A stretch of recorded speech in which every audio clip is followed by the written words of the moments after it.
ఆలస్యం చేస్తానంటుంటే ఇంకేంటి అక్కడ? అంటే చివరికి నువ్వు ఏ సామాజిక వర్గాలైతే ఒక 2-3 సామాజిక వర్గాల చెప్పు చేతుల్లోనే ఉంటానని మిగతా సామాజిక వర్గాల తరపున నీ సామాజిక వర్గాన్ని చూసి నీకు ఇచ్చారు ఆ పదవి, కానీ నువ్వు వెళ్ళి అక్కడ అమ్ముడు పోతామో భయపడటమో చేస్తే ఇంకా నీకెందుకు? నీ వర్గం ఎప్పుడు ఎదుగుతుంది? నువ్వెప్పుడు ఎదుగుతావు? సమాజం ఎప్పుడు బాగుపడుతుంది? ఇప్పుడు చూడండి, తెలంగాణలో లెక్క తీశారు, 56% మంది బీసీలు ఉన్నారట, అన్ని కులాలు ఇంక్లూడింగ్ ముస్లింల్లో ఉన్నటువంటి బీసీలతో కూడా కలిపి. రాజ్యాధికారం లేదా వాళ్ళ కర్మ.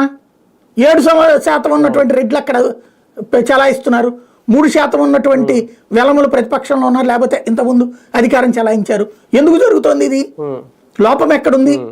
బీసీ సామాజిక వర్గం ఏకీకృతం కాకపోవడం వల్ల కదా, అంటే బలమైనటువంటి ఆలోచన లేకపోవడం వల్ల కదా. నీ కుటుంబాలు ఇప్పుడు ఒక రెడ్డో ఒక కమ్మో ఒక కాపో ఇట్లాగా ఎదగటానికి కారణం ఎందుకు వచ్చింది? రాజ్యాధికారం, రాజకీయ అధికారం, పోరాటం ద్వారా సాధించారు వాళ్ళు. వాళ్ళ దగ్గరికి వెళ్ళి నువ్వు వాళ్ళ వెనకాల తిరుగుతా కూర్చుంటే నువ్వెప్పుడు ఎదుగుతావు?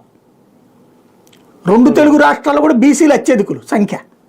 ఎందుకని ఎదగట్లేదు? ఎందుకని వాళ్ళు పవర్ని అందుకోలేకపోతున్నారు?